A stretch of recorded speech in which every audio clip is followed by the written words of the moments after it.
Hey, Period 5. We are embarking on our phase 3 of remote learning. And for this phase, we're going to begin reading another book by Lois Duncan called Ransom. And you will be getting this book via email, PDF file. Each chapter, I'll email them to you. But I'm also going to read the chapters aloud for you, which I'm about to do now, starting with chapter 1, of course. And our 6-year-old, well, he's going to be 6 in a couple days, has decided to help us out and is going to illustrate a picture for us for each chapter. So chapter 1 involves, hope you can tell what this is, a school bus. So get your books out, turn to chapter 1. I ask that you follow along with me, please, and let us begin. The kidnapping took place on a Thursday. If it had been Friday, Jessie, said afterward, I wouldn't have taken the bus at all. I would have stayed in the library and read until Mother picked me up after her committee meeting. There were a lot of ifs. If my car had not been in the garage, said Glenn. And Mary Ann Paget thought, if I had taken that ride with Rod when he offered it to me, when he drove all the way over to the high school just to pick me up. But she had not. She had climbed onto the bus with the others, swinging her hips a little so that her plaid skirt flared about her, holding her slim shoulders defiantly straight beneath a blue suede jacket. I have hurt him, she thought, and the knowledge was strangely satisfying. I have hurt him, and by hurting him, I have shown Mother and all of them. When she took her seat, she leaned forward and looked out the window to where Rod was standing beside his car, staring in a defeated way at the door she had just entered. What can she see in him? Mary Ann asked herself bitterly. He is so dull, and his hair is going. It won't be long now before he is completely bald. Imagine Mother having a bald husband. How can she like him? How can she even stand him after living with Daddy?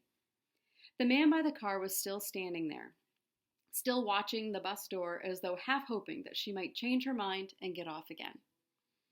You would think he would begin to realize, thought Mary Ann, but no, he will go home and tell Mother, and he will be just as hurt and surprised as though it were the first time. And Mother will say, give it time, dear. It's just a phase.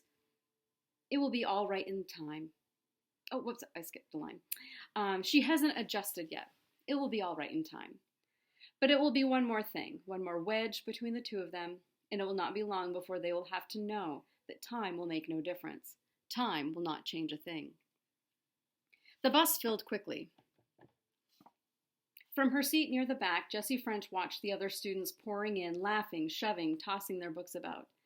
They crowded into the double seats, and Jessie, sitting alone, felt the empty space beside her becoming more and more obvious, as it was ignored by first one person and then another. There was a moment when she thought Glenn Kirtland was going to sit there. He seemed to hesitate for an instant. And then his eyes went ahead, and he moved forward and took the seat next to Mary Ann. I should have known, Jessie thought, that he wouldn't sit here. And she let herself relax again, not certain whether the sudden caved-in feeling was relief or disappointment. If he had sat next to her, she would have had to talk to him. And what could one say to a boy like Glenn Kirtland, the president of the student body and captain of the football team? Jessie, who could speak to adults with ease and graciousness, who could discuss art and history and politics with Frenchmen and Germans and Italians in their native tongues, found herself weak and tongue-tied at the idea of talking school and sports with Glenn Kirtland. If you weren't so popular, she thought. But of course, that was only an excuse, for popular people were popular because they were easy to talk to. There was Mary Ann now, chattering away to him already, turning in her seat to face him, letting her soft blonde hair fall forward across her cheek. But then Mary Ann was popular too. She was pretty and pert and bubbly and had undoubtedly never had a moment's self-consciousness in her life. May I sit here? Jessie glanced up and nodded, and Bruce Kirtland took the seat that his brother had not occupied. Bruce was only a freshman, a thin boy with glasses and a nervous, overeager puppy dog look. He sat down too quickly, and his books tumbled across his knees, and a pencil case slid off onto the floor. Bruce stooped for it, and the books fell also. I'm sorry. Gosh, there goes another. Here, let me hold those others. You're going to lose them, too. Jessie reached over and studied the remaining 2 books, wondering, as she did so, how someone like Glenn could possibly have a brother as awkward as Bruce. At the same time, she felt a wave of sympathy for this boy, who would have to live always in the shadow of Glenn. "Do you have them?" she asked kindly as he bobbed up from the floor, his face flushed with exertion. "Yes, I think so. Gee, I'm sorry." "That's all right." She had her own books piled neatly on her lap. Math, which she detested, and chemistry, and a French novel which she was reading for pleasure. Normally, she would have opened it the moment she was settled, but now, because it was Bruce next to her and because he was so obviously embarrassed about his clumsiness, she felt duty-bound to make at least a few minutes of conversation. It's really turning cold," she said. Yes, it is." Bruce leaned across her to gaze out the window. "It looks kind of like snow, doesn't it? It's coming late this year." His voice was hopeful. "If Glenn gets his car out of the shop this afternoon, we may be able to go up to Taos." "To ski?" Jessie asked politely. "That should be fun. Do you like skiing?" "I like it fine, but I haven't gone too many times. Glenn's usually got a bunch of his friends going. Boy, he's good, my brother. You ought to see him come down Snake Dance." He sat back in his seat, and Jessie, nodding, realized that her sympathy had been misplaced.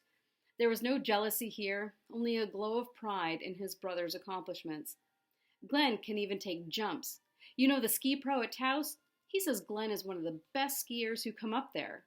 He paused and then added politely, "Do you ski?" And Jessie answered, "I haven't skied here in New Mexico. We've been here only since summer." "You'll learn," Bruce told her consolingly. "There are lots of beginners." And Jessie, who had been about to add the fact that the last time she had skied it had been in the Swiss Alps, left the words unspoken and smiled at him instead. "I'm sure I'll like it," she said. Dexter Barton was the last one to get on the bus. His 6th period was gym class, and it always made him late because he didn't like using the community showers.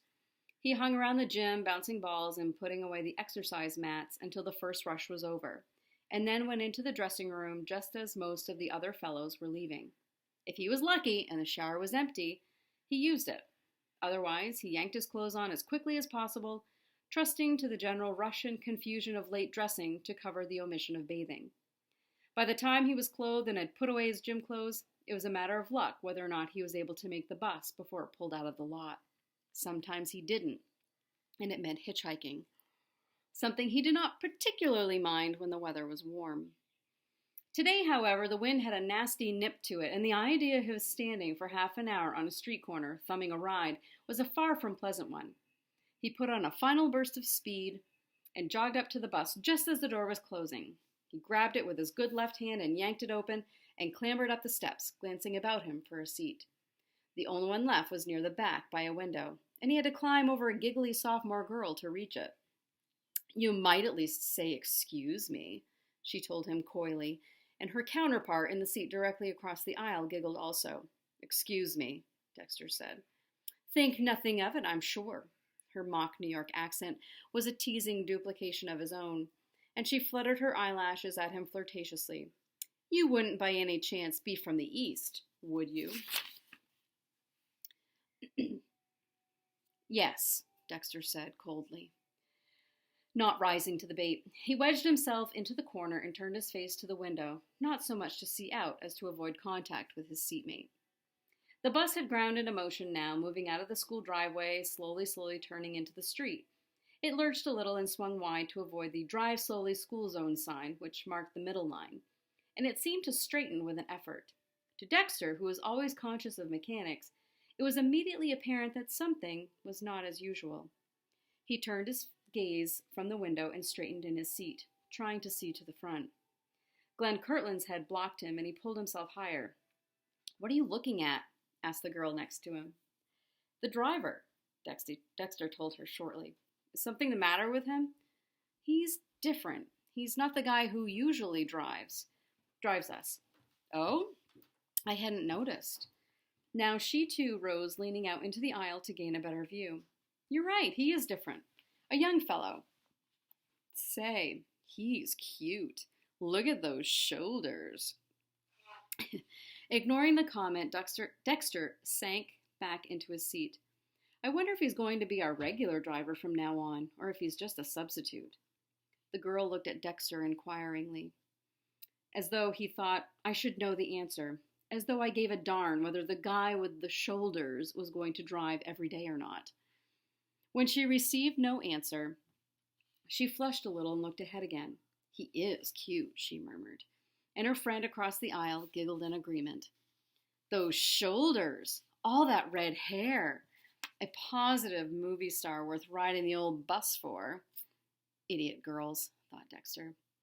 The old familiar hurt was in him, the aching, sick feeling which had been there so long now that it was almost a part of him. He should have grown used to it by this time, and yet something like this, a dumb comment from a couple of flutter-headed females, could bring it up, sharp against his insides, with a jab which was almost physical in its intensity. Those shoulders! He scowled out the window, forcing his eyes to the mountains, half hidden in clouds, to the bleak white sky stretching on above them. It's going to snow, he thought. He turned his thoughts to the snow, to the cold air against his face and the feel of skis beneath his feet, to the perfect moment of freedom as he stood at the top of a run, gazing out over the long white slope that stretched before him, like a bird at that last crucial instant before taking flight. If I only had a car, he thought, I would take the whole weekend skiing. I'd go up to Santa Fe, maybe even to Taos, if Uncle Mark should fly to the coast, if I could get the keys to the Jaguar. Of course, that would not happen. It never did happen at the right times.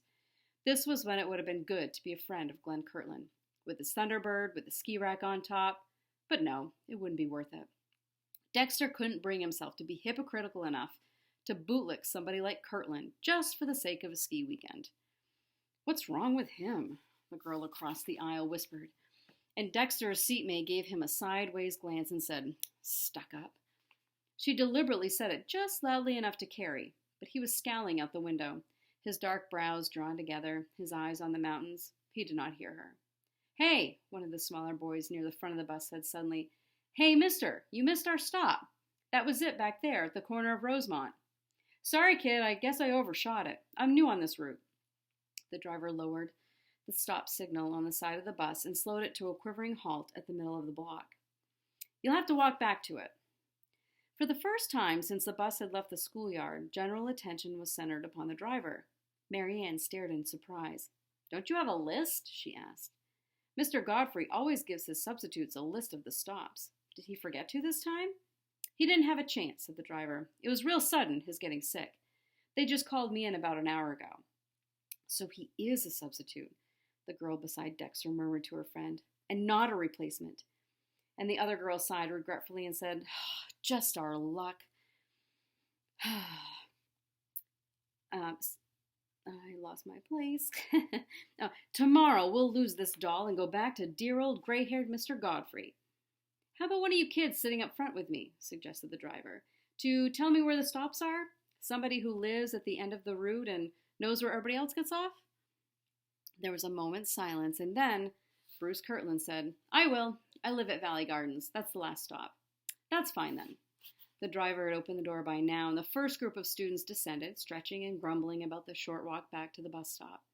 Bruce got up from his seat beside Jessie, dropping books and pencil case, and clambered his way down the aisle to the front of the bus. The door closed again, and with a grinding of gears, the bus lurched forward. He doesn't seem to know much about handling a bus, Glenn remarked in a low voice, regarding the driver with curious eyes. He's just a substitute, Marian reminded him. Perhaps he hasn't had experience driving one. Even substitutes have to have special licenses. They pass tests. You can't pull in just anybody to substitute driving a school bus. This would be the day, Glenn thought ruefully, that my car would be out of commission. At this rate, we'll be lucky to get home in time for dinner. He regarded his brother perched uncomfortably on the little seat next to the driver, patiently listing the stopping places on the route ahead. Good old Bruce, he thought. Everybody's little helper. He glanced sideways at Mary Ann and found her smiling. Your brother's a nice kid. Yeah, Bruce is all right. He's a real eager beaver. There was a note of condescension in Glenn's voice, and he corrected it quickly. You should see him at home. The original plate carrier-outer and picker-upper after people. He even replaces my broken shoelaces. If my little brothers ever did that, I'd faint. Mary Ann hesitated. Of course there was a time. Yes? Glenn did not like broken sentences. Well, Jay and Jackie used to be pretty good little fellows. We were a pretty close family once. Things were different when Daddy was there. I know. Glenn put the proper note of sympathy into his voice. He wished Marianne would not refer so often to her broken home. It did not make him uncomfortable, it simply bored him. So her parents were divorced. So her mother had remarried. What made that so terrible? It happened to people all the time. It's tough, he said softly. Life's tough sometimes. And he was rewarded by the look of gratitude in Marianne's eyes.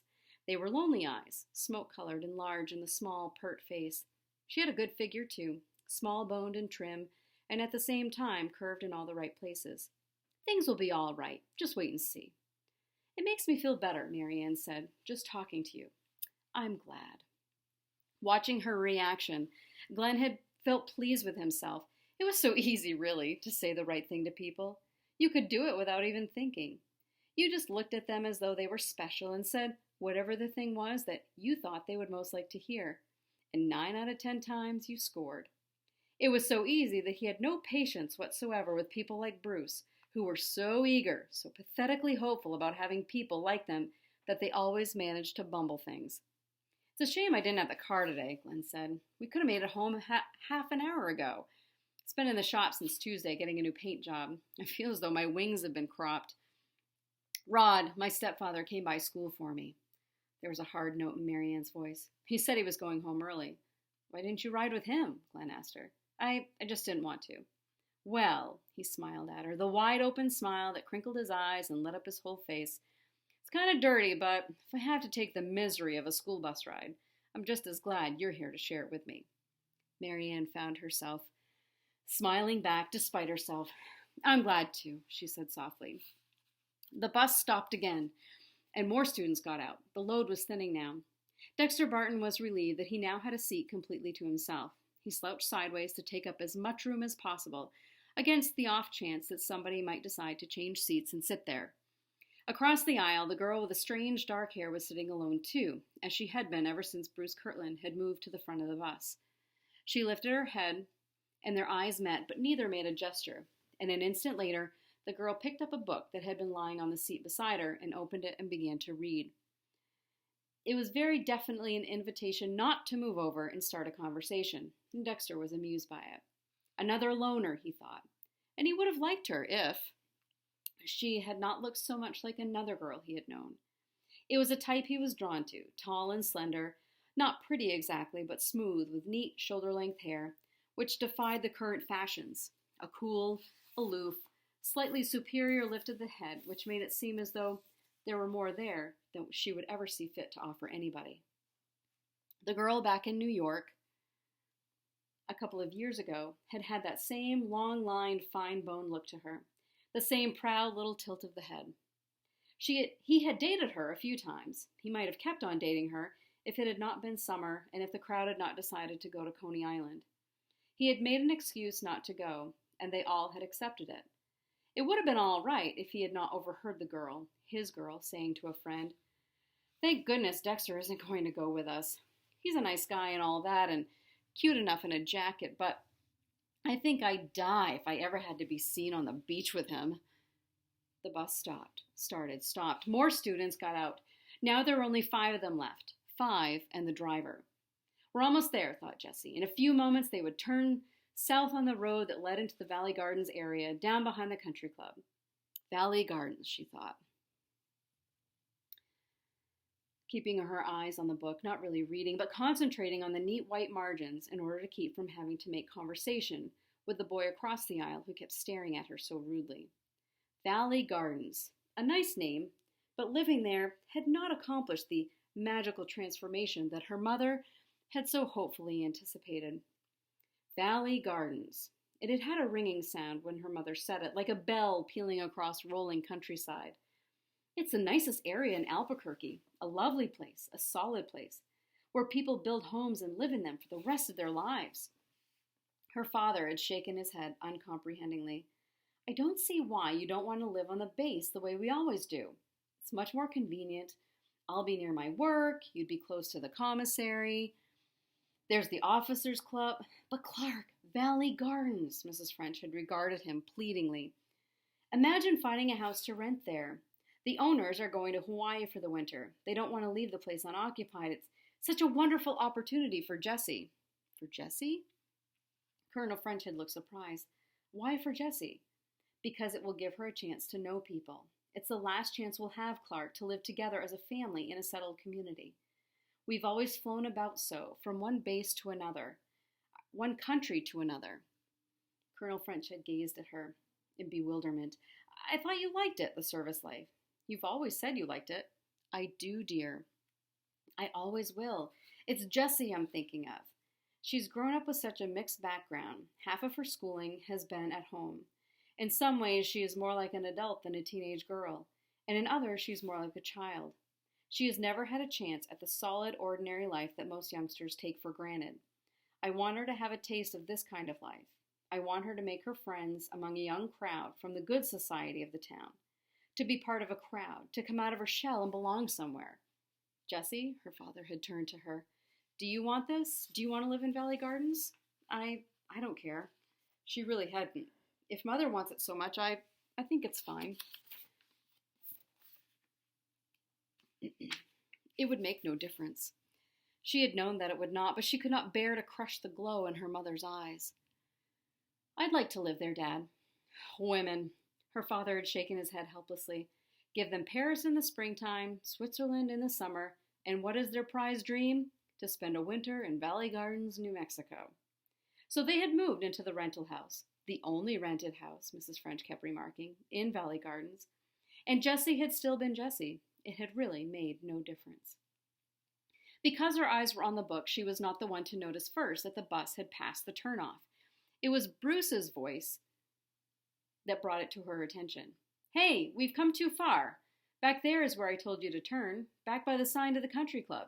You can pull right through the gates into the gardens and we all get off there. That's okay. The driver hardly seemed to notice him. I'm taking the long way around. I have to stop and pick up a friend of mine. Pick somebody up? With the school bus? Bruce was surprised. In her own seat, Marianne echoed his reaction. That's funny.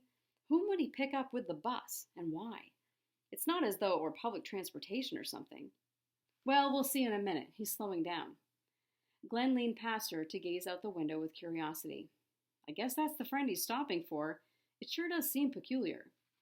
The bus door opened and a swarthy man in a leather jacket climbed aboard. The door closed quickly behind him, and the bus started up again. The man glanced about the interior of the bus and said to the driver, Is this all of them? These are the kids from the gardens area. The driver spoke over his shoulder, his eyes on the road ahead. But there are only 5. I thought we figured on at least 8. The new passenger spoke with a marked Mexican accent, not unusual in this part of the country. Only 5? Geez, Buck, it's hardly worth the risk of it. We'll make it worth it, the driver told him. The bus turned now and started north, directly away from Valley Gardens. Dexter, who had been staring in bewilderment, came to with a start. Hey, you can't do this. Who are you anyway? Where do you think you're taking us? The man in the leather jacket was still standing with his back against the door. Now he took a step forward. I think you had better move, he said. Behind those other 2 up there. And you, girl, he nodded to Jessie. You move up with them. I want you all together where I can keep tabs on you. What the devil? Dexter asked. Dexter began, and then he saw the pistol. The bus turned again now, off the highway onto one of the dirt roads that led along the river. Where are we going? Jessie asked numbly. Move forward, the man with the jacket told her. She did so. Closing her book carefully first, automatically slipping a bit of paper in to mark her place, too stunned even to attempt to grasp what was happening, the significance of what was happening. You too, the man said, and Dexter followed her, growling defiance beneath his breath, but moving. Perched at the front of the bus, Bruce stared back at them all like a small, startled owl. What's happening? He asked shakily. Glenn, do you understand? His brother's handsome face was incredulous. He drew a long breath. It looks, he said in a strange, flat voice, as though we are being kidnapped. And that concludes Chapter 1. You can now respond to the Chapter 1 questions. and make sure you send those to me. Stay tuned for Chapter 2.